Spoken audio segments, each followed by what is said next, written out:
Hi Alessandra, welcome to your essay correction.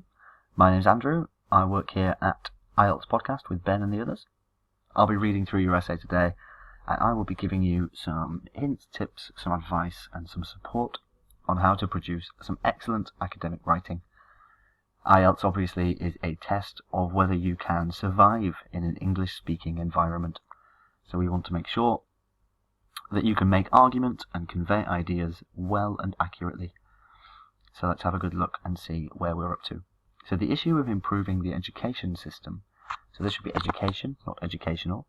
While this makes sense grammatically, the education system is a collocation, so it would always occur said like that.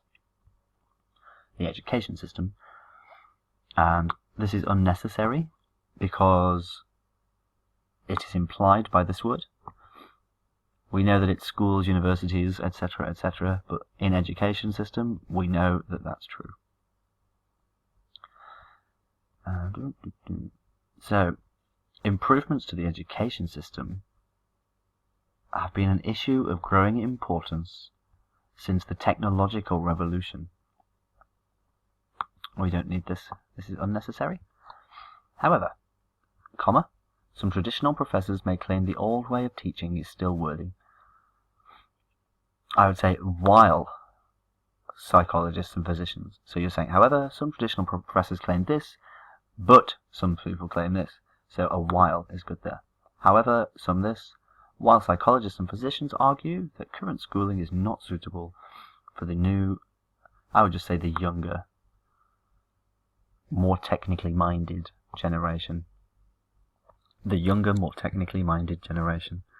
In this essay, I shall argue some education strategies, taking into account relevant data from the American and Australian Pediatrics Academies, to support my point of view. Cool. All good. Firstly, nowadays, pupils are overstimulated by computers. Careful of this one. I would say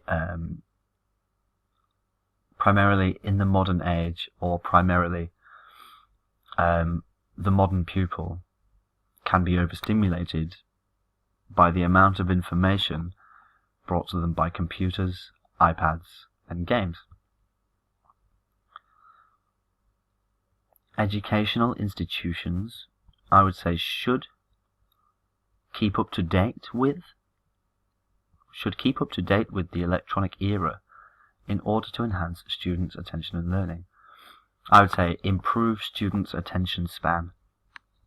Your attention span is the length of time that you can pay attention for. So enhance students' attention span and learning. For example, a recent article published on the American Pediatric Journal showed that strategies such as tutorial videos, dynamic classes, and outside activities are related to an improvement of 30% on students' grades. I'd say in exams.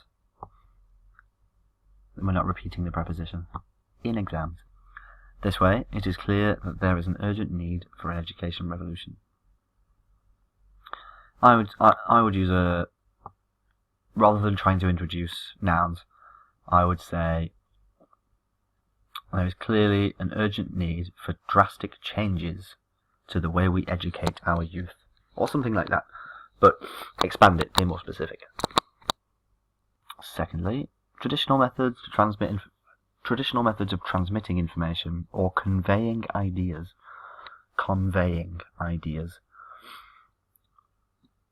are not worsening knowledge acquisition, or are bettering.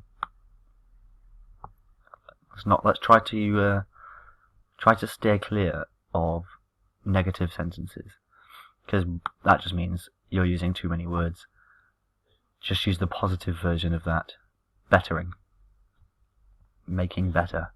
Furthermore, well-qualified professors have a lot to teach, and the idea of having the whole class together paying attention to them, which may sound... See, this is just a little bit too much information. We don't want to address the reader as if they're personally involved in the essay. We want to stay detached and objective.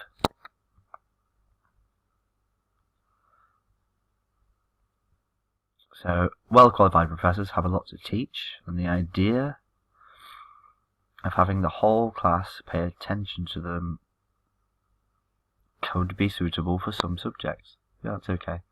The Australian Paediatric Academy affirms that children can keep focusing and learning for 1 hour at the most, even in traditional education classes. So this needs to be made shorter, because you've given us an example, but then you've not really told us what it means afterwards. So I think you should have one sentence for your example, and then one sentence for a bit of explanation as to what it means, and then your conclusion. To summarise, there are compelling reasons and strategies to develop the current educational curriculum for a greater interaction among learners, or more effective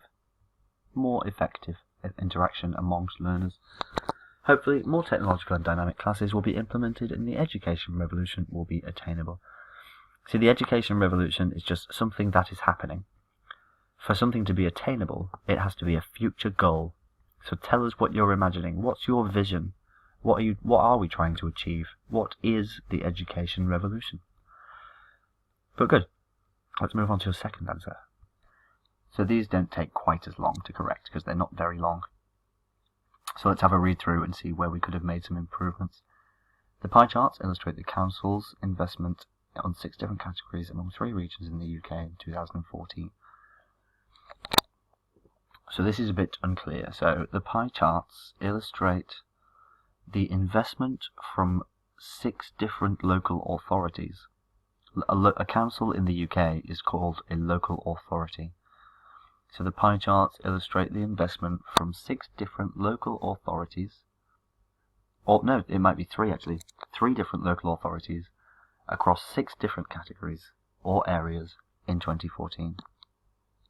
In Yorkshire, the greatest investment was in education, with nearly 35% spent. We need to be clear about what's happening to the money. So with nearly 35% spent. Followed by leisure, with around 30% of spending. Less significantly, the amounts spent on community care, social services and environment were around 17%, 10% and 5% respectively. Good. Derbyshire likewise invested the most in leisure, nearly twice as much as Yorkshire. Excellent. Education represented a quarter of the total expenditure, whereas community care was approximately 5/6. But don't switch the way you talk about numbers. Stick to a consistent method. So if you're going to use percentages the whole way through, do so. In this same city, the amount spent on social services was the least among the 3 cities. Cool.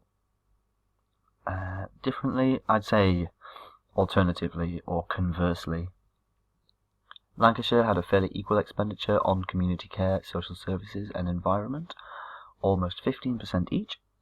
However, you've already used nearly, so almost fine. However, almost double was invested, almost double that figure. We need to be specific. So almost double that figure was invested in education and leisure.